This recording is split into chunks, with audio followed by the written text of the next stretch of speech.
I was waiting in his office. A few minutes, about like I think 5-10 minutes went by, and somebody came up with a wheelchair. Yeah, I'm not gonna lie, the ride to the ER was kind of fun. I got to ride in the wheelchair. They took me from the wheelchair to one of those. I'm gonna wait for that fucking thing to pass.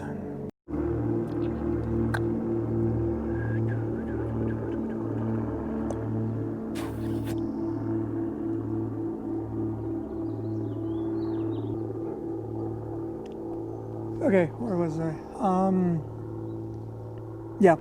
So they took me down in the wheelchair, and I got to ride in one of those golf cart things. The whole thing was like not even 2 minutes because it's a pretty small campus. They just drove me from one side of it to the other. They put me in through. It wasn't the main entrance. I don't even think it was an ambulance, but it was just a side entrance where I guess they had special access to or something. The first thing that they did was they put me in a reverse isolation room. Basically, what that means is everybody in the room with me had to wear masks. That's not because, I was contagious or I was, going to cause them harm, but the opposite. The particles in their mouths from, breathing or talking can potentially cause harm to me because I had a very weakened immune system at that point. That's what all the low blood counts meant. And the first thing that they did after they put me in the isolation room was they got a CT. They wanted to get a CT of, my abdomen and my rectum area. They just wanted to make sure that there was no abscess because they wanted to make sure there was nothing else causing the pain besides the actual cut. And if there was an abscess, that was going to need surgery. That was going to be a whole other issue. I actually remember apologizing to the guy who was wheeling me. I'm like, sorry, I have to wheel my 300-pound ass around. He told me I wasn't the biggest person that he's ever had to move around, so that made me feel a little bit better. Fucking dogs. After we came back, the doctor had prescribed me IV pain medication called Dilaudid. I had never heard of it before. The only thing I knew was morphine, and that's only because of what I saw on like Grey's Anatomy or watching shows on the Discovery Channel or in movies. The nurse came to administer it, and I was just cracking jokes with him too. I was like, he came in, he's like, this is the medication, it's called Dilaudid, it's your pain medication. I looked at him, I'm like, okay, just, do what you gotta do, just don't kill me. He got offended. He's like, oh, how dare you say something like that? You shouldn't be making jokes like that, you're in the hospital. I'm like, dude, relax, I'm the one in the bed, you're the nurse, just fucking give it. I don't know if anyone has ever had IV pain medication before, but it feels really weird. And the second, he pushed it through the IV, I started feeling like just my entire body started catching on fire. It was the weirdest experience. And before I can even think what the fuck is happening, I was just knocked out cold. Like, goodbye, George. See you next Thursday. The thing with IV pain meds is they go to work pretty quickly, but they also wear off very quickly. And I think the dose they were giving me was every 2 hours, and it wouldn't even last maybe like 90 minutes at the most. And I would wake up because the pain would come back, and I would just wake up from the shooting pain. It's pretty bad, and that was how it happened for throughout the entire night. While I was awake though, I was talking with my mom, and at this point I think it was probably maybe 4:30, 5 o'clock, and my sister had just come.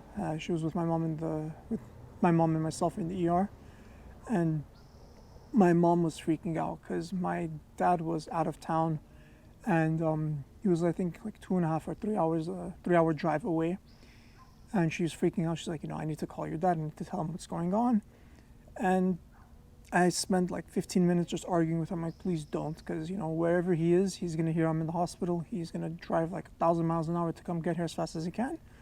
He's probably gonna kill himself. So, after 15 minutes of going back and forth, she's like, okay, fine, we'll just wait until, he gets home, and he'll call us and we'll tell him what's going on. So that's what we did, and my dad ended up coming to the ER too a little later that night. I didn't know this at the time because I was knocked out. I was high on pain meds, basically. They told my parents that when I had come in, there was only 1 or 2 things that can cause my blood counts to drop as low as they did. One of them is either a really severe infection or the other one is cancer.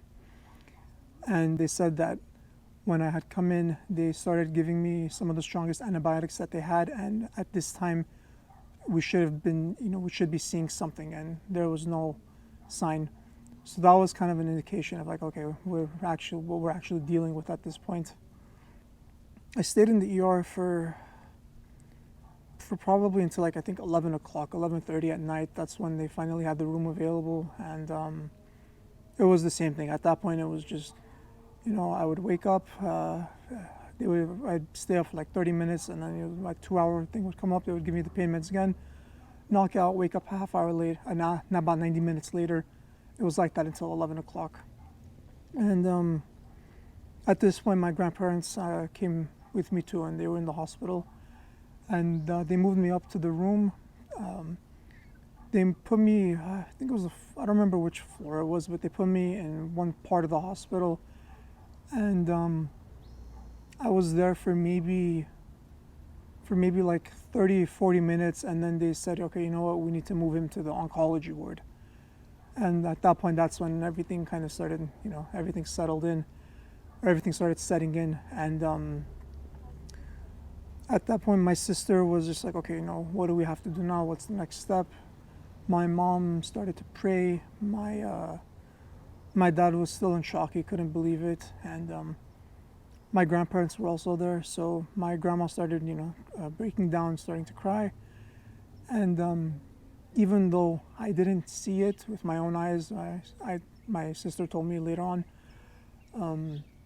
my grandpa kind of started like banging his head against the wall, like he just couldn't believe it either. And yeah, they were, nobody was expecting anything really. And I remember as they were moving me from one room to the oncology ward, one of the nurses who was moving my bed kind of hit the bed against the door like a few times, and it hurt like hell. But I didn't say anything because she was pretty cute. I didn't want to like bring her down. So yeah. And from there, we went to the oncology ward, and that's where I guess everything just kind of started. And just as like a kind of, I guess, a reference to see how bad everything was. Like I said, at the start of this, I was 308 pounds. And in this just 1 week from, for one doctor appointment to the other, in this 1 week, when I went to the ER, my weight was 292. So I lost 16 pounds in about 7 days.